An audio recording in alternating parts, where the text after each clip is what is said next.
Continue عمل کیا جائے، اور جن چیزوں سے اللہ اور اس کے رسول نے منع کیا ہے ان سے ہمیشہ ہمیشہ بچا جائے، ان سے ہمیشہ ہمیشہ رکا جائے۔ یہی چیز اللہ کے نبی صلی اللہ علیہ وسلم نے ارشاد فرمایا۔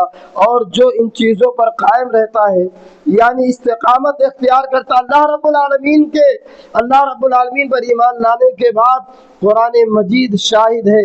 اللہ تعالیٰ ارشاد فرماتے ہیں ان الذین قالوا ربنا اللہ ثم استقاموا تتنزل علیہم الملائکۃ الا تخافوا ولا تحزنوا وابشروا بالجنۃ التي کنتم توعدون۔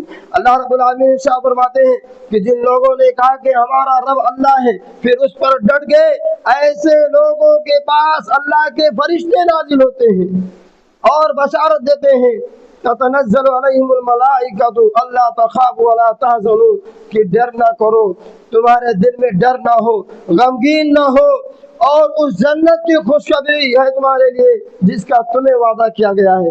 دوسری جگہ اللہ رب العالمین نے فرمایا ان الذین قالوا ربنا اللہ ثم استقاموا فلا خوف علیہم ولا هم يحزنون اولئک اصحاب الجنۃ خالدین فیہا جزاء بما كانوا یعملون۔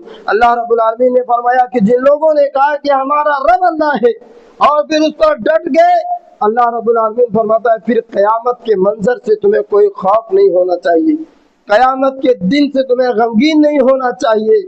اور اللہ رب العالمین نے فرمایا کہ یہی جنتی ہیں اور یہ ان کے عمل کی وجہ سے ہے۔ تو محترم حضرات، آج ہمیں اور آپ کو غور کرنا چاہیے کہ ہمارا ایمان اللہ کے ساتھ کیسا ہے۔ کیا ہم اللہ رب العالمین پر جیسا ایمان رکھتے ہیں ہم اسی ایمان پر قائم ہیں؟ کیا ہم ہمیشہ اللہ کے اوامر پر عمل کرتے ہیں، یا اللہ اور اس کے رسول نے یا دین اسلام نے جو چیزیں ہم سے منع کی ہیں ہم اس سے باز رہتے ہیں؟ اگر ہم اسلام کے منہیات سے رکتے ہیں تو یقیناً اللہ رب العالمین پر ہمارا ایمان اور استقامت قائم ہے، اور اگر اللہ اور اس کے رسول کی حکم عدولی کرتے ہیں یا اسلام کے خلاف ورزی کرتے ہیں تو اس کا مطلب یہ ہے کہ اللہ پر ہمارا ایمان کمزور ہے، اللہ سے ہمارا تعلق کمزور۔ یہ استقامت ہمارے اندر آ جائے ایمان کے ساتھ تو یقیناً ہم دنیا اور آخرت میں کامیاب ہوں گے۔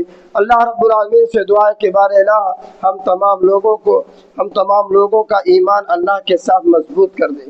بار الہ ہمارا ایمان اللہ رب العالمین کے ساتھ، یارکان ایمان جو 6 چیزیں ہیں ان تمام چیزوں پر ہمارا ایمان مضبوط ہو، اور ایمان عمل کے بغیر قابل